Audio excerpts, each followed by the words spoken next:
आज हम लोग जो है केमिस्ट्री का क्लास 10th का जो है पूरा 2 नंबर वाला क्वेश्चन देखेंगे। यानी 2 नंबर वाले क्वेश्चन इससे बाहर नहीं आएंगे। हम लोग शुरू करें। पहला लेसन आपका है रासायनिक अभिक्रियाएं एवं समीकरण। यह जो लेसन है आपका पहला नंबर लेसन है रासायनिक अभिक्रिया एवं समीकरण, केमिकल रिएक्शन एंड इक्वेशन। इसमें है पहला क्वेश्चन, सब एनसीईआरटी क्वेश्चन रहेगा, मतलब जो बिहार बोर्ड में पूछा जाता है या अन्य बोर्ड में भी पूछा जाता है, लेकिन खास करके बिहार बोर्ड में पूछे हुए क्वेश्चन और पूछे जा सकने वाले क्वेश्चन ये आपको दिया है, यानी एनसीईआरटी पर आधारित। बाकी फालतू क्वेश्चन इसमें नहीं मिलेंगे, जो फालतू लोग इधर उधर पढ़ते रहते वो सब नहीं मिलेगा। वो पढ़ना है तो आपको सिलेबस से पढ़ना पड़ेगा, यानी जो क्वेश्चन आता है बस वही क्वेश्चन इसमें आपको मिलेगा। तो पहला क्वेश्चन आपका है, पहला नंबर क्वेश्चन है संतुलित रासायनिक समीकरण क्या है? रासायनिक समीकरण को संतुलित करना क्यों आवश्यक है? देखिए कभी कभी क्वेश्चन आपको पूछा जाता है रासायनिक समीकरण को संतुलित करना क्यों आवश्यक है, बाकी संतुलित समीकरण क्या है ये नहीं पूछा जाता। तो आपको जितना पूछा जाएगा उतना ही आप जवाब दीजिए। कहता है संतुलित रासायनिक समीकरण वह है जिसमें समीकरण के दोनों ओर प्रत्येक तत्व के परमाणु की संख्या समान होती है, इसको संतुलित रासायनिक समीकरण कहते हैं।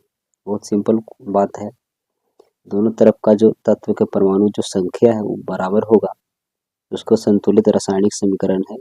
या 2 से गुना हुआ है, इसको हटा देगा तो असंतुलित हो जाएगा, इसमें संतुलित किया हुआ है। फिर नीचे आपको लिखना है रासायनिक अभिक्रियाओं में द्रव्यमान के संरक्षण के नियम को संतुष्ट करने के लिए रासायनिक समीकरण संतुलित होने चाहिए। तो ये आपको नीचे वाला जो मेन क्वेश्चन आपका है ना, यही आपको मेन ध्यान रखना है, क्योंकि यही बार बार आपसे पूछा जाता है। इतना ऊपर वाला सबको याद रहता है, नीचे वाला याद नहीं रहता, इसीलिए आपको ध्यान रखना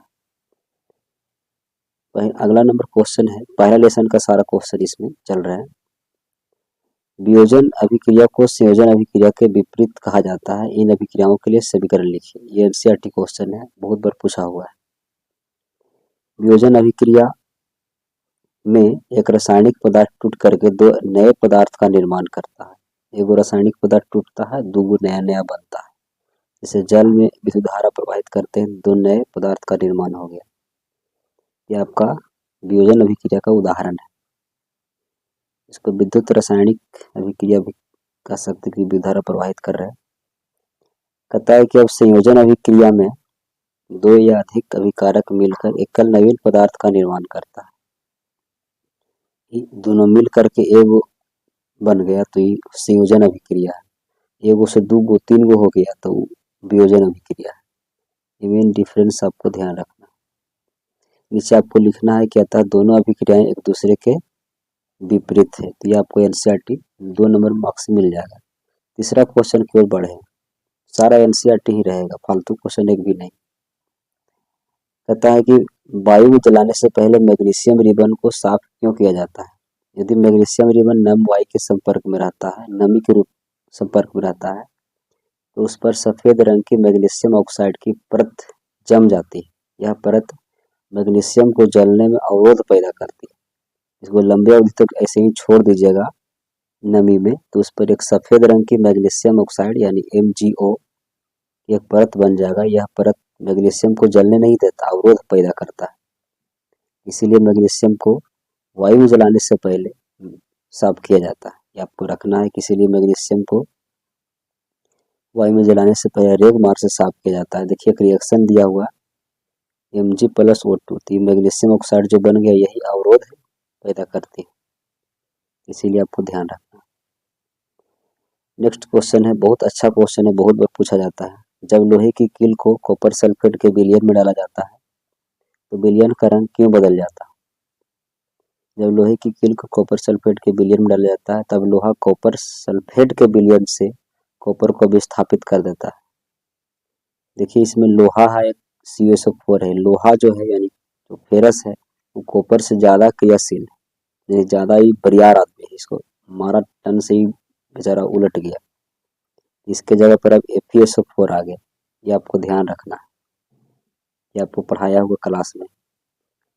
इसमें ध्यान रखना है कि इस अभिक्रिया के फलस्वरूप जो होता है कॉपर सल्फेट का विलयन का नीला रंग गायब हो जाता है और ApSO4 बनने के कारण विलयन का रंग कैसा हो जाता है, हल्का हरा।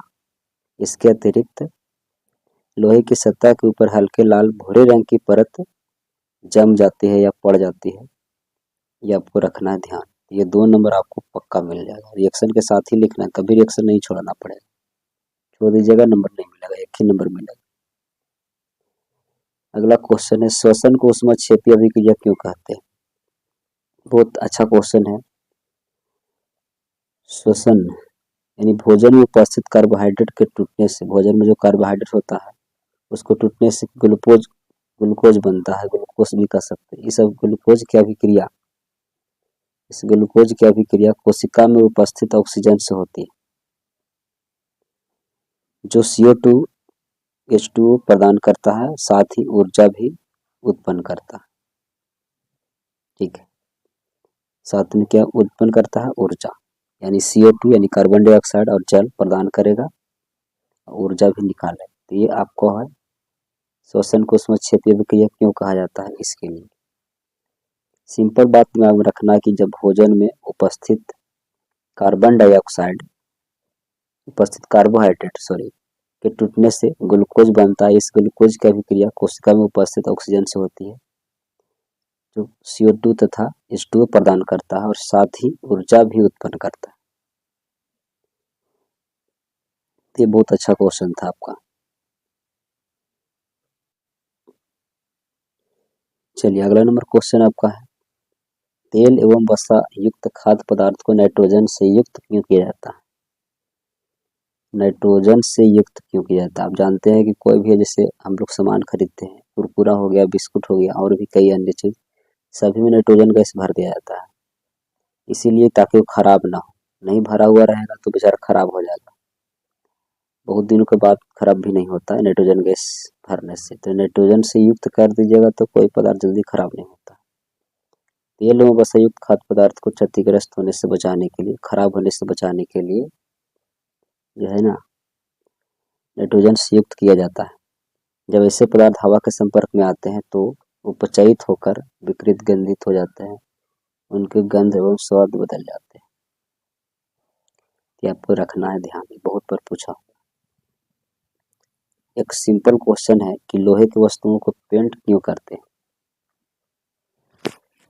लोहे की वस्तुओं को पेंट क्यों करते हैं, आपको रखना है ध्यान में कि भाई लोहा की जो वस्तु है ना, लोहे की वस्तुओं को संक्षारण से बचाने के लिए हम पेंट करते हैं, उसमें जंग लग जाता है, इसीलिए पेंट वस्तु की सतह, पेंट जो है ना वस्तु की सतह हवा तथा हवा या नमी के बीच प्रत्यक्ष संपर्क को समाप्त कर देता है। यानी जो नमी है, हवा है, सब जल का प्रभाव लोहे पर नहीं पड़ करके उसके सतह पर यानी कि पेंट पर पड़ता है, इसीलिए खराब नहीं होता। सिंपल आपको लिखना था। रेडॉक्स अभिक्रिया क्या है, बहुत अच्छा क्वेश्चन है। रेडॉक्स अभिक्रिया वह अभिक्रिया इसमें ऑक्सीकरण अवकरण दोनों साथ साथ होती है, रेडॉक्स अभिक्रिया कहलाती है। एग्जाम्पल आपको देना है, इसमें ऑक्सीकरण भी हो अवकरण भी हो, यानी ऑक्सीजन जुड़ेगा भी, हाइड्रोजन भी जुड़ेगा। ऑक्सीजन का जोड़ना ऑक्सीकरण, हाइड्रोजन का जोड़ना अवकरण, ये ऑक्सीकरण अवकरण दोनों हो गए। इसमें भी वही बात है, हाइड्रोजन जुड़ रहा है, इसी में से हाइड्रोजन अलग भी हो रहा है, इसी में जाके हाइड्रोजन जुड़ गया, किसी में हाइड्रोजन, किसी में जो है किसी पदार्थ से हाइड्रोजन अलग होगा, तो दोनों काम हो गए, ऑक्सीकरण भी होगा अवकरण भी हो गया। तो आपको ध्यान में रखना है कि ऑक्सीकरण अवकरण बहुत बार पूछा हुआ है। ऊष्माक्षेपी अभिक्रिया, एक है ऊष्मा शोषी अभिक्रिया, दोनों एक जगह लिखा हुआ ताकि आपको कंफ्यूजन ना रहे। जिन अभिक्रियाओं में ऊर्जा का अवशोषण होता है, सिंपल बात, ऊर्जा का अवशोषण करिएगा तो उसमें शोषी अभिक्रिया हो जाएगा, सिंपल है। बिना प्रकाश के नहीं अभिक्रिया ही होगा। AgCl और AgBr फोटोग्राफी में बहुत उपयोग किया जाता है, AgBr का ऑब्जेक्टिव बहुत बार पूछा हुआ है।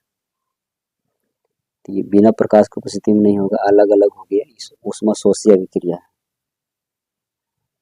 अगला है ऊष्मा क्षेपी अभिक्रिया क्या है, जिन अभिक्रियाओं के उत्पाद के निर्माण में ऊष्मा उत्पन्न हो उन्हें ऊष्मा क्षेपी रासायनिक अभिक्रिया कहा जाता है। ऊष्माक्षेपी रासायनिक अभिक्रिया। ऊर्जा निकलेगा तभी कहेंगे, ऊर्जा यहाँ पे ऊर्जा है, यहाँ भी ऊर्जा है। ये दोनों अभिक्रियाएं ऊष्माक्षेपी अभिक्रिया के उदाहरण है, इसको आपको देख लेना है। उदासीनीकरण अभिक्रिया क्या है? तो कहता है कि वह अभिक्रिया जिसमें कोई अम्ल किसी भास्म के साथ अभिक्रिया करके लवण और जल बनाता है, उदासीनीकरण अभिक्रिया कहलाती है। ठीक है, ये आपको रखना है ध्यान। यानी HCl हाइड्रोक्लोरिक अम्ल और NaOH, ये अम्ल हो गया, भस्म हो गया, अभिक्रिया करेगा तो लवण और जल बन गया। इस अभिक्रिया को क्या कहेंगे? उदासीनीकरण अभिक्रिया कहेंगे। नीचे भी वही है, अम्ल एक भस्म है तो यहाँ लवण और जल बन रहा है। उभय विस्थापन कहा जाता है और द्विव विस्थापन भी इसी को कहा जाता है। उभय विस्थापन रहे या द्विव विस्थापन, एक ही बात है। जब दो अभिकारक अपने समूहों को अदला बदली करके दो नए उत्पाद का निर्माण कर, अदला बदली करेगा दो समूह मिलकर, तो ऐसी अभिक्रिया को द्विव विस्थापन या उभय विस्थापन अभिक्रिया कहा जाता है। तो एग्जाम्पल आपको ध्यान रखना है कि NaCl AgN प्लस माइनस एक जगह मिलाना है, Na प्लस हो गया, Ag भी प्लस हो गया, तो Na के साथ माइनस जुड़ेगा, माइनस वाला NO3 है तो NaNO3 हो गया, बाकी AgCl मिला देना, उसे नीचे ही मिला देना। अब हम लोग आगे चले, दूसरा नंबर लेसन है अम्ल क्षारक और लवण। आगे पीछे हो गया, इसको हम आगे की ओर बढ़ाएं। अम्ल क्षारक और लवण आपको पढ़ना है, अम्ल क्षारक और लवण सीरियल से आपको ठीक रहेगा। यही है अम्ल क्षारक और लवण। चलिए, अम्ल क्षारक और लवण ये आपको पढ़ना। ये दूसरा नंबर लेसन आपका हो गया, क्लास 10th का दूसरा नंबर लेसन, अम्ल क्षारक और लवण। कहता आश्रित जल विद्युत का चालक क्यों होता है जबकि वर्षा जल चालक क्यों, आश्रित जल विद्युत का चालक क्यों नहीं होता है? यहाँ नहीं छूट गया है, यहाँ नहीं होता है, कर लेना है। आश्रित जल जो होता है ना, आश्रित जल का मतलब शुद्ध जल, ठेठ में।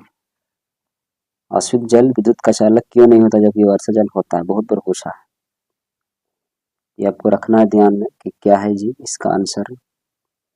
तो आश्रित जल यानी शुद्ध जल में हाइड्रोजन आयन नहीं होता, जब जिसके कारण विद्युत का चालन नहीं होता, जबकि वर्षा जल में हाइड्रोजन आयन मौजूद होता है, यानी अशुद्ध है तो हाइड्रोजन आयन रहेगा, इसे विद्युत का चालन सुगमता से होता है।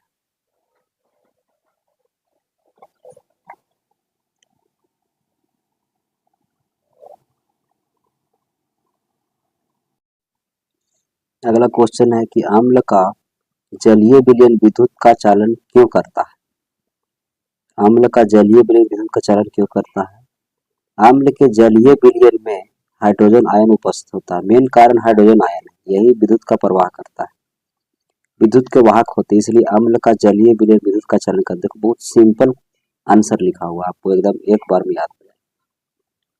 चलिए नेक्स्ट क्वेश्चन, समय बर्बाद किए हुए, धोबिया सोडा, धोबिया सोडा और बेकिंग सोडा में अंतर लिखें। ये सारा क्वेश्चन अगर आप याद कर लेते हैं, इससे बाहर आ जाएगा, ऐसा हो ही नहीं सकता। इसका प्रयोग पेट की अम्लीयता को कम करने में किया जाता है, इसका उपयोग प्रयोगशाला का भी कर्मक के रूप में होता है। अपने से बहुत सारे अंतर लिख सकते हैं उपयोग के रूप में, सूत्र भी लिख सकते हैं। इसका प्रयोग रसोई घर में किया जाता है, इसका प्रयोग कांच, कागज, साबुन इत्यादि बनाने में होता है। अपने से भी सूत्र एगो दे देते, एगो तो अंतर ऐसे ही हो जाए। इसको धोबिया सोडा कहते हैं, इसको खाए वाला कहते हैं, ऐसा ही बहुत सारे लिख सकते हैं। बाकी दो था तो हम ऐसे ही आपको क्वेश्चन के रूप में ले आए। आयोडीन युक्त नमक के उपयोग की सलाह क्यों दी जाती है? बायोलॉजी में पूछता है और केमिस्ट्री में। हमारे शरीर में आयोडीन की कमी से घेघा रोग हो जाता है। आयोडीन युक्त नमक NaCl KiO3 या Ki का उपयोग करके घेघा की बीमारी से बचा जा सकता है। यही कारण है कि आयोडीन युक्त नमक के उपयोग की सलाह दी जाती है। तो बहुत अच्छा क्वेश्चन आपका था।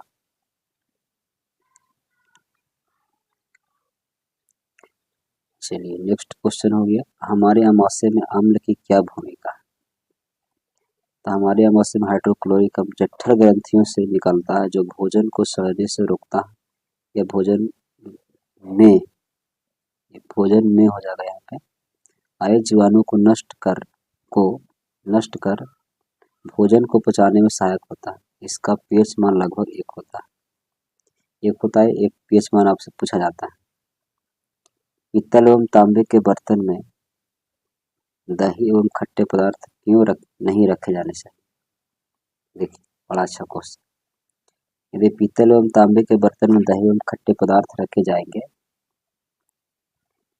तो वे अम्लों की उपस्थिति के कारण धातु की सतह से क्रिया करके विषैले यौगिकों का निर्माण करेंगे, जो हमारे शरीर के लिए हानिकारक है। इसीलिए पीतल एवं तांबे के बर्तन में दही और खट्टे पदार्थ नहीं रखना चाहिए।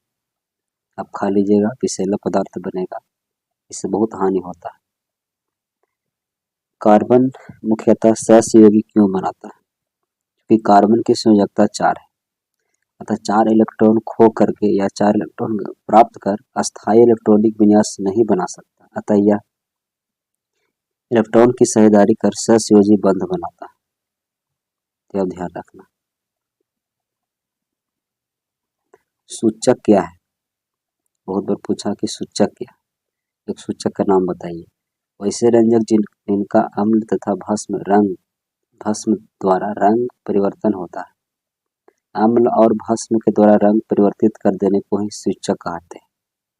जैसे मेथिल और फिनोप्थेलिन एक सूचक है। सोडियम कार्बोनेट का जलीय विलयन क्षारीय होता है। ये ऑब्जेक्टिव में भी पूछेगा कैसा होता है, तो क्षारीय होता है, लेकिन काहे होता है ये बात भी दिमाग में रखना, काहे होता है। सोडियम कार्बोनेट के जलीय विलयन में OH आयन की सांद्रता हाइड्रोजन आयन की अपेक्षा अधिक होती है, अतः इसका जलीय विलयन क्षारीय होता है। सिंपल क्वेश्चन है ना।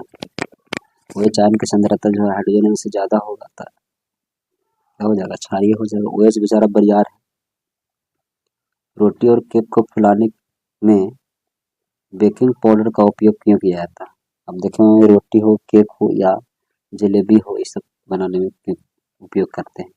बेकिंग पाउडर खाने का सोडा या टार्टारिक अम्ल का मिश्रण होता है। खाने का सोडा तथा टार्टारिक अम्ल का मिश्रण होता है। जब बेकिंग पाउडर को जल में घुलाकर गर्म किया जाता है तो निम्न अभिक्रिया होती है।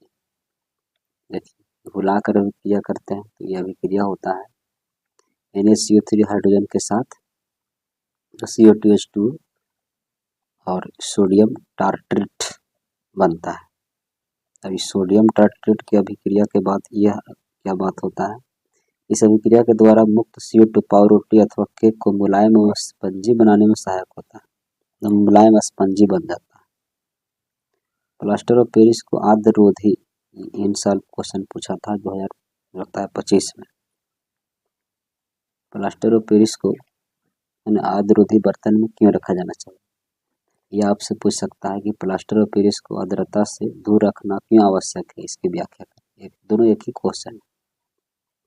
प्लास्टर ऑफ पेरिस को खुली हवा में छोड़ देने पर यह आर्द्रता अर्थात जल से भी क्रिया करके जिप्सम में बदल जाता है।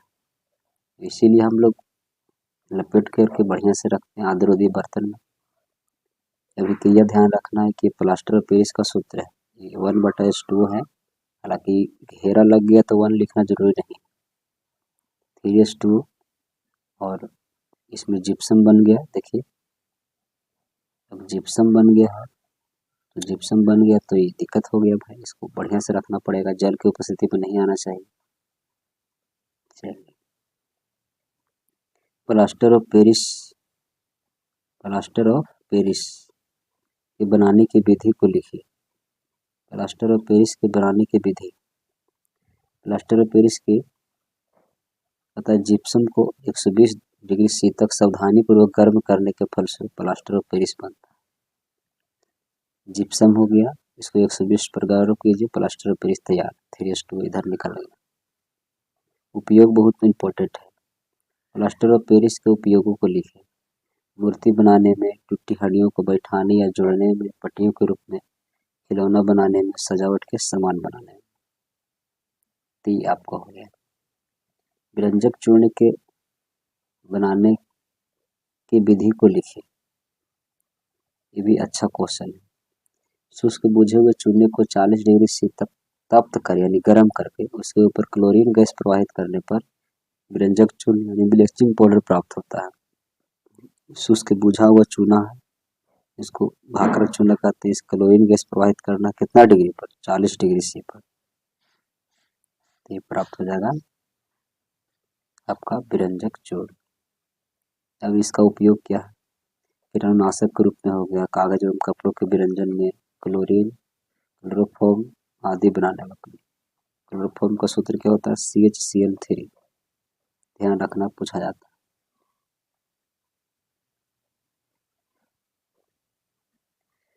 विकृत गंधिता पदार्थ क्या है? तेल एवं वसा से युक्त खाद्य पदार्थ को लंबी अवधि तक रखने पर क्षतिग्रस्त हो जाते हैं तथा उनके स्वाद एवं गंध बदल जाते हैं। खाने का सोडा के उपयोग। विकृत गंधिता पदार्थ बहुत बार पूछा है, एकदम ध्यान रखना है। खाने के सोडा के उपयोग क्या क्या है? बेकिंग पाउडर बनाने में, पेट की अम्लता को कम करने में, अग्निशामक यंत्रों में, रसोई घर में। खाने का सोडा यानी बेकिंग पाउडर जिसको बोल रहे हैं। धोने का सोडा का उपयोग एकदम एक एक करके लिखा हुआ, कपड़ा आदि धोने में।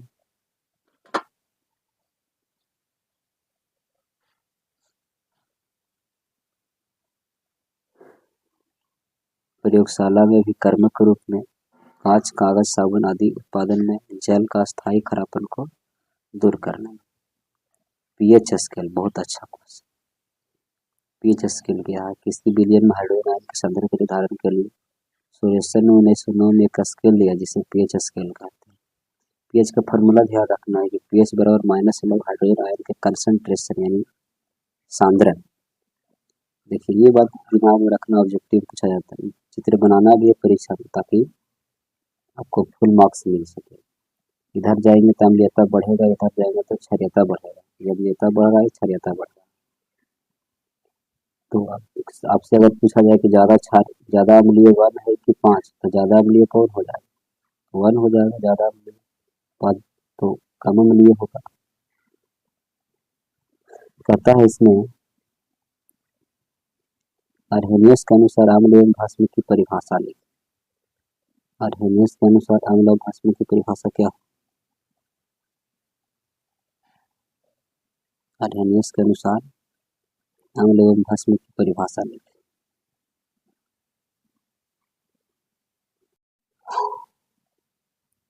अर्हेनियस के अनुसार अम्ल एवं भस्म की परिभाषा लिखी। कहता है कि अम्ल वह पदार्थ है जो जल में घुलकर हाइड्रोजन आयन देता है। अगर हाइड्रोजन आयन दे रहा है तो ये हो जाएगा अम्ल। अगर हाइड्रोक्साइड आयन दे रहा है तो भस्म। भस्म वह पदार्थ जो जल में घुलकर हाइड्रोक्साइड आयन देता है। NaOH जल के Na plus OH minus OH minus. Stainless इस्पात क्या है? यानी आपका ये अम्ल भस्म और लवण खत्म हो गया। अब इसके आगे आ जाएगा धातु एवं अधातु, तो उसका हम लोग अभी चल रहे हैं। धातु एवं अधातु, तो ये धातु एवं अधातु है, इसमें ध्यान रखना है। धातु एवं अधातु में पहला क्वेश्चन है अघात वर्ध एवं तथा तन्य के अर्थ बताइए। धातुओं का वह गुण, धातुओं का वह गुण, धातुओं का वह गुण जिन्हें पीट कर पतली चादरों में बदल सकते हैं और उन्हें अघातवर्ध कहा जाता है। पतला चादर बनाएंगे तो अघातवर्ध हो जाएगा। धातुओं का वह गुण जिन्हें लंबे तार बनाए जा सकते हैं उसको हम तन्य कहेंगे, यानी सोना और चांदी उदाहरण। ऑब्जेक्टिव क्वेश्चन, 1 ग्राम सोना से 2 किलोमीटर लंबी तार बनाई जा सकती है। ये आपको ध्यान रखना, ठीक है। जब धातुएं जल से अभिक्रिया करती है तो क्या होता है? जब धातुएं जल से के साथ अभिक्रिया करती है तो हाइड्रोजन गैस निकलती है। जो अभिक्रिया देना है सिंपल एकदम बढ़िया से, ये हाइड्रोजन निकल रहा है, ये वाला धातु जल से अभिक्रिया किया NaOH KOH हाइड्रोजन निकल रहा है। सोडियम को केरोसिन में डुबाकर क्यों रखा जाता है? सोडियम को खुले हवा में छोड़ देने पर आग पकड़ लेती है और जल से अभिक्रिया कर उत्पन्न H2 गैस में आग लग जाती है, इसलिए सोडियम को केरोसिन में डुबाकर रखा जाता है। गर्म जल का टैंक बनाने में तांबा का उपयोग होता है, परंतु इस्पात का नहीं। कारण है। एक 5 नंबर का क्वेश्चन है, 5 नंबर में ही पूछा जाता है, ये 2 नंबर में आ गया है। क्योंकि तांबा जो है ना,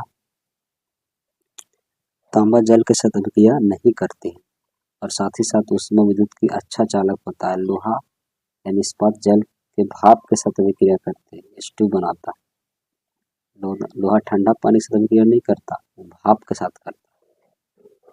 यह अभिक्रिया देना है Fe3O4 और 4H2O।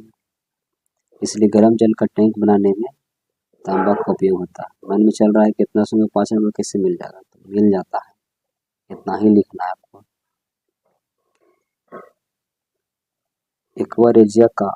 एक्वारेजिया या अम्लराज क्या होता है? एक्वारेजिया 3:1 के अनुपात में सांद्र HCl यानी हाइड्रोक्लोरिक अम्ल HNO3 का मिश्रण होता है। यह सोना व प्लेटिनम को गला सकता है, जबकि दोनों में किसी अम्ल में अकेले या क्षमता नहीं, यानी अकेले रहेगा तो नहीं गला सकता, दोनों साथे रहेगा तो गला देगा। सोना एवं प्लेटिनम धातु अम्लों के साथ अभिक्रिया नहीं करती है, ध्यान रखना। सोना और प्लेटिनम धातु जो होता है अम्लों के साथ अभिक्रिया क्या करती है, नहीं करती है। Objective point. हमारे घर में प्रयुक्त होने वाली तार जो होता है ना, पॉलीविनाइल क्लोराइड की परत चढ़ा दी जाती है। अम्ल, क्षारक और लवण, ये तो हो गया है अम्ल, क्षारक और लवण। इसमें ना कुछ क्वेश्चन और छूट गया, इसको हम लोग पीछे की ओर करके देख लेते हैं। आगे पीछे हो गया, ठीक है ना, तो आगे होगा, कहाँ जाएगा, ये हो गया, ये सब हो गया, तो स्टेनलेस इस्पात नहीं हुआ। चलिए यहाँ से देख लें, कहता है स्टेनलेस इस्पात क्या है। बहुत अच्छा क्वेश्चन है कि स्टेनलेस इस्पात क्या है। तो लोहे को निकल और क्रोमियम के साथ मिश्रित कर बनी मिश्र धातु का स्टेनलेस इस्पात कहते हैं। स्टेनलेस इस्पात काफी कठोर एवं जंग नहीं लगने वाला मिश्र धातु होता है। चलिए तो ध्यान रखना, 24 कैरेट सोना बहुत पूछा जाता है। शुद्ध सोना 24 कैरेट का होता है, किंतु ऐसा सोना अत्यंत मुलायम होने के कारण आभूषण बनाने के निर्माण में उपयोग नहीं होता। आभूषण के निर्माण के लिए 24 कैरेट सोना उपयुक्त होता है। 22 कैरेट सोना का अर्थ है ना, 22 कैरेट सोना का अर्थ है 22 कैरेट सोना का अर्थ है कि 22 दो बार लिखा गया, इसको एक बार लिखना था, नहीं लिखना। 22 कैरेट सोना का अर्थ है कि 22 भाग सोना और 2 भाग सिल्वर या तांबा मिश्रित होता है। समअवयवता क्या है, अगला लेसन है, तो अगला लेसन आपको कार्बनिक रसायन। तो कार्बनिक रसायन आपको ध्यान रखना है। कुछ क्वेश्चन और है उसी लेसन का, जिसे यहाँ लिखा हुआ है। प्लेटिनम सोना चांदी का उपयोग आभूषण बनाने में क्यों किया जाता है? प्लेटिनम सोना एवं चांदी बहुत कम क्रियाशील धातु है, साथ ही साथ इनका संक्षारण भी नहीं होता है। इनकी चमक भी तेज होती है और बहुत पुराने हो जाने के बाद भी इनकी चमक बनी रहती है, इसलिए इनका उपयोग आभूषण बनाने में होता है। कार्बन मुख्यतः सहसुई क्यों बनाता है? कार्बन मुख्यतः सहसुई क्यों बनाता है? ये क्वेश्चन आपको बता दिया गया है, पीछे तुरंत हम लोग किए थे, इसलिए छोड़ दिया गया। साबुनीकरण क्या है? तो ये तो अगला लेसन का है। अगला लेसन आपको कहाँ पे है? अगला लेसन कौन सा है? कार्बनिक रसायन। कार्बनिक रसायन कहाँ पे चला गया?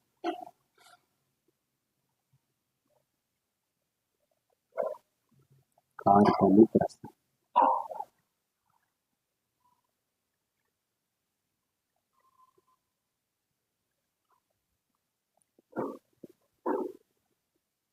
कार्बनिक रसायन।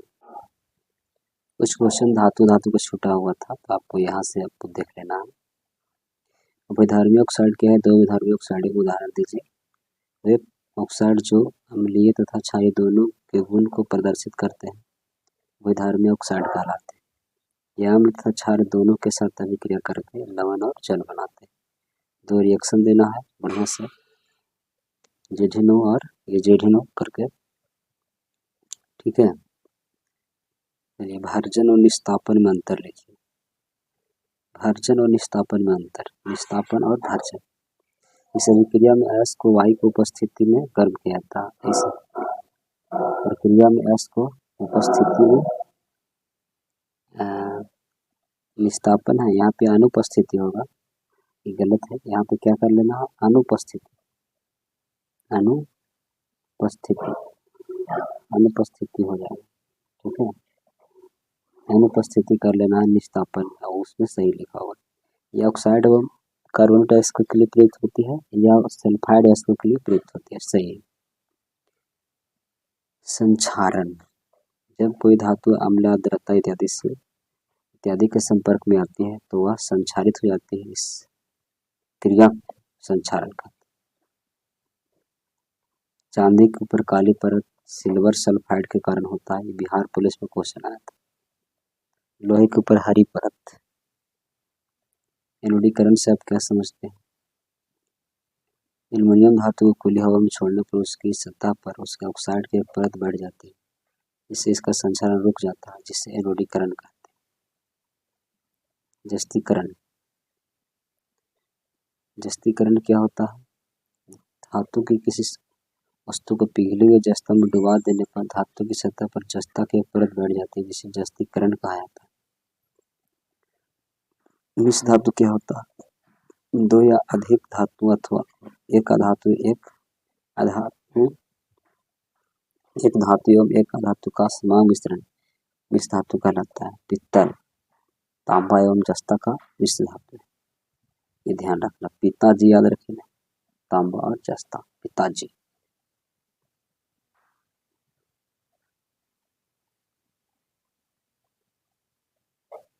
एक्वारेजिया पढ़ा दिए थे इसे।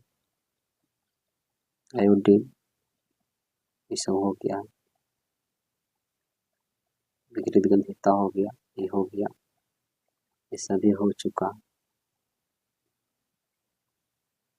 समजातीय श्रेणी, स्टेनलेस इस्पात, लेसन बनाया हुआ नहीं, ठीक है ना। जहाँ तहाँ से यहाँ से समझौता शुरू कर देते हैं, धीरे धीरे आप लोग लेसन का कोई जरूरत है ही नहीं। 2 नंबर क्वेश्चन वाला में क्वेश्चन है कि समझौता क्या है? तो वे यौगिक जिनके अणुसूत्र समान लेकिन संरचना सूत्र भिन्न होते हैं, यही कहलाते हैं, और इस घटना को समझौता कहते हैं। ब्यूटेन के 2 समूह होते हैं, ऑब्जेक्टिव ध्यान दीजिए। ब्यूटेन के कितने समूह होते हैं? 2 समूह।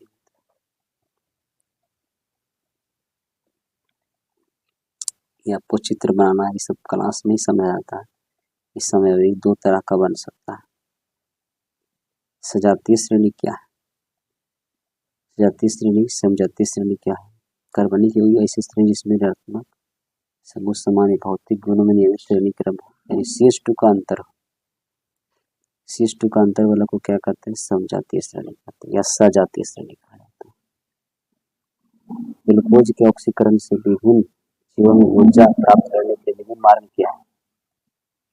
श्वसन एक जटिल रासायनिक प्रक्रिया है जिसमें ऑक्सीजन, कार्बन डाइऑक्साइड का आदान प्रदान होता है तथा ऊर्जा मुक्त करने के लिए खाद्य का ऑक्सीकरण होता है। नीचे अभिक्रिया लिखना है। इथेनॉल के 2 उपयोग लिखिए। इथेनॉल के 2 उपयोग है। इथेनॉल का उपयोग शराब के रूप में, टीचर आयोडीन के निर्माण में।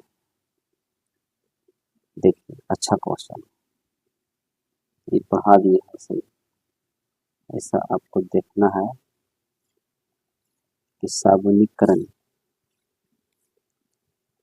साबुनीकरण क्या है, यहाँ से आपको पढ़ा। साबुनीकरण क्या है या वाष्पीकरण से किस प्रकार भिन्न है? वनस्पति तेल एवं वसा का क्षार द्वारा जल का अपघटन की क्रिया के फलस्वरूप साबुन और ग्लिसरॉल का बनना साबुनीकरण कहलाता है।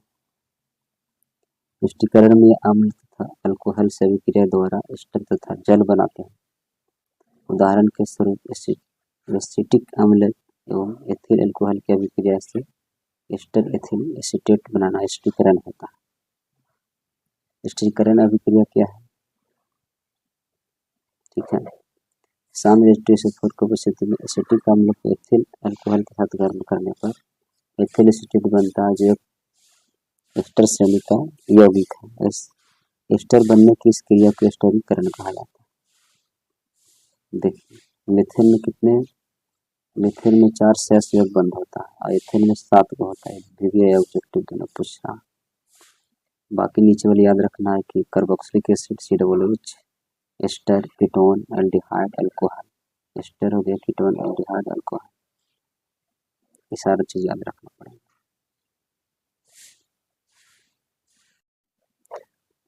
सबसे अंतिम लेसन है तत्वों का आवर्ती वर्गीकरण। डोबरेन का त्रिक नियम क्या होता है? त्रिक के तत्वों को उनके परमाणु द्रव्यमान के क्रम में सजाने पर मध्यवर्ती तत्व का परमाणु द्रव्यमान किनारे वाले से दोनों तत्वों के परमाणु द्रव्यमानों का औसत होता है। इसको कहा जाता है डोबरेन का त्रिक नियम। यह परमाणु द्रव्यमान पर आधारित है। न्यूलैंड का अष्टक नियम क्या है? ये तत्वों को उनके बढ़ते हुए परमाणु द्रव्यमान के क्रम में सजाया जाता है। किसी भी तत्व से प्रारंभ करने पर आठवें तत्व पहले तत्व के समान होता है। संगीत का 8वां स्वर पहले स्वर के समान होता है।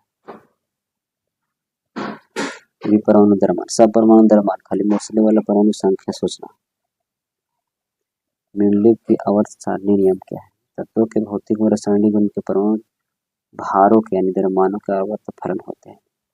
मोस्टली का आवर्त नियम तत्वों के भौतिक और रासायनिक गुण के परमाणु क्रमांक यानी परमाणु संख्या के आवर्त फलन होते हैं। उत्कृष्ट गैसों का अलग समूह क्यों रखा है? बहुत अच्छा क्वेश्चन है। उत्कृष्ट गैसों का अलग समूह क्यों रखा गया?